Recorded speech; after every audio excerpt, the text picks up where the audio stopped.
Magandang gabi. Kasama ko po ngayon si kaibigan natin Dwinding Linyo guys.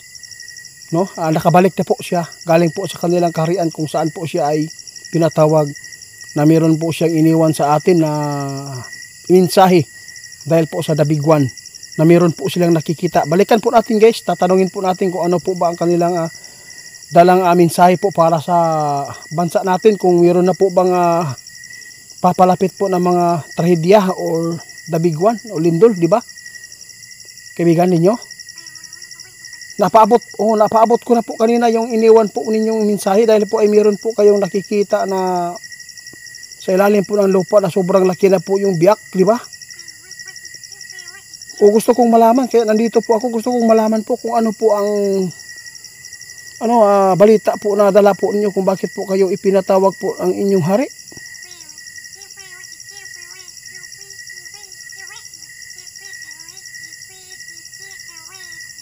Sabi po ng ating kaibigan guys, no?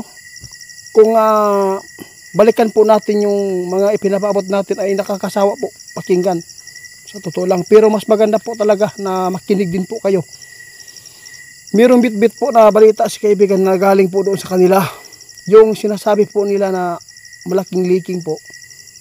No? Mangyari po talaga. At saka maghintay na lang po tayo kung kailan. Pero maganda while hindi pa dumating, no? May chance pa tayo na magdasal. Yun po talaga para hindi po maging totoo ang mangyayari, kaibigan. Gaano po ba kalaki po yung nakita po yung biyak sa ilalim po ng lupa? Diyos ko po. Sabi ng ating kaibigan guys ko, ang delikado daw dito, yung bulkan ba, no? Kung patuloy po na pagyanig, no? Pag-irap, nakapagbigay po talaga ng paggalaw po ng lupa. Kaya lumalaki na po talaga ang fault line na sinasabi. Gusto kong malaman kaibigan kung saan po pa talaga nakadaan po yung fault line na sinasabi po ng PBrook. Saan po ba talaga ang matayan? Guys, banggitin ko guys hindi po ito pananakot At least po malaman po ninyo. No? Grabe. Sa Luzon po talaga guys. Doon po talaga yung fault line at saka doon sa Marikina. Ito po yung sabi ng ating kaibigan. Hindi na po talaga pantay yung yung na-deform lang yun. Grabe yung pagka-deform guys. Sobra. Bakit po ito nangyari kaibigan? Dahil po ito daw guys sa yanig, no? Kasi po yung bawat yanig po ng lupa, kung mayroong lindol po dito na nararanasan po natin. Kasi yung lupa na yan ay yun, parang nag-abot ba? Yung isa nakaangat daw at saka yung isa na kabilang piece niya ay nasa baba. Kapag ito ay bumigay, yung nasa taas, malaki po itong mangyayaring paggalaw po ng lupa. Kaya nagiging tsunami at lindol po na malakas. Yung The Big One po talaga ay hindi pa man nangyari, pero alam ko na hindi po tayo pababayaan, di ba kaibigan? At least po, no, kahit po ay meron kayong mga mensahe tapos balik naman kayo para po ipaabot. Mag-ingat lang po. Ito po ang sasabihin ng ating kaibigan nang makita po nila yung malaking biyak na guys, no? Sa ilalim po ng lupa at saka lalo na po sa dagat, no? Tingnan nyo, sabi ng kaibigan. Kasi po itiit. Nakita yun na mo na maraming mga building po na biglang gumuho nito. Pag naumpisahan po ito guys, no? Ano lang po ito gusto lang po natin na matulungan, no? Pagdasal lang po natin na hindi mangyari. Ito po ang ipapaabot ni kaibigan kasi doon sa Taiwan niyanig na po.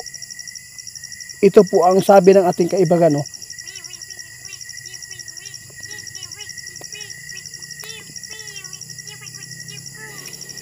Sabi ng ating kaibigan guys, Wala man tayong mararanasan pa ngayon na the big one, pero darating po yan. No? Sana ay hindi po ito tugunan ng nasa taas. Kasi nakita ng ating kaibigan, umpisa po yung Taiwan eh. May mangyayari po daw na tsunami po dito sa ating mundo. Ito po ang kasunod po na mangyayari ng mga trahedya. Tapos sa LA, no? Hindi lang po yung nakita ng ating kaibigan, hindi pa natapos no yung kaibigan, yung LA na sunog. Delikado pag ito ay mangyari kaysa kung babalikan po nila yung pag tira po doon, pag renovate po nila ng bahay, lalo na po yung lupa unti-unting nihumok ba, no? Tapos yung mga dinaanan po ng sunog, yung mga kahoy ay mag-create manggod na og tubig, kaya unti-unti yan, delikado pag landslide ba, di ba? Road landslide, di ba?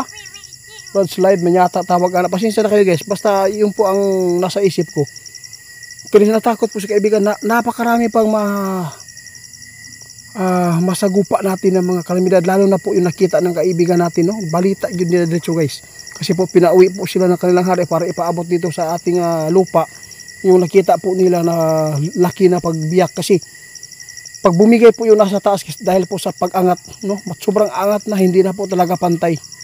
Kasi po yung leaking na lupa guys ay paggalaw-galaw yan, bro, pag ganun-ganun.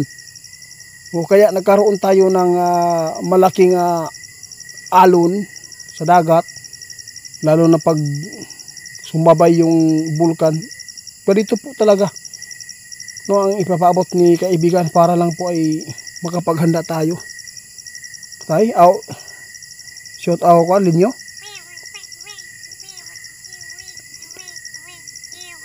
Oo, salamat po sa inyo. Sana po daw guys, no, sana po daw hindi po kayo magsawa sa ipinapaabot ng mga kaibigan natin guys, dahil po marami man po ang nagsabi na no choice daw, no, pero mas marami din po talaga yung mga tao na tumugon nito. Salamat po sa tumugon nito dahil po ay malaking tulong po sa inyo. Basta balikan namin yung Manila po talaga, yung Marikina, no, at saka yung Muntinlupa, daanan.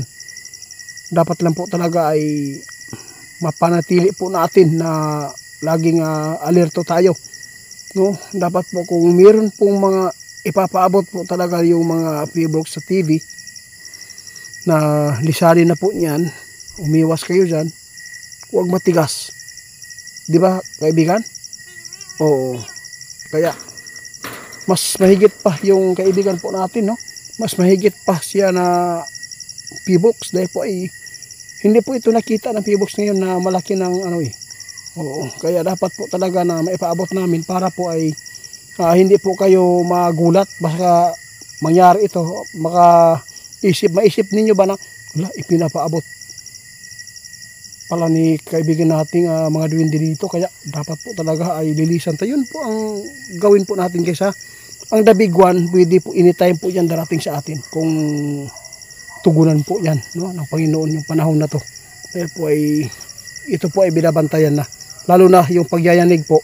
I-chat po niyo kami guys kung patuloy po na pagyanig po ngayon para ay mapanatili po natin yung mga ipapaabot sa inyo, yung mga panahon natin na mangyayari pa dito. Salamat po kaibigan, lalo na sa mga nakapanood sa video natin, no. Salamat sa iyong suporta sa isang channel ko na Ghost Hunter 88 Shadow, BB Boss, no. Salamat po, salamat sa suporta.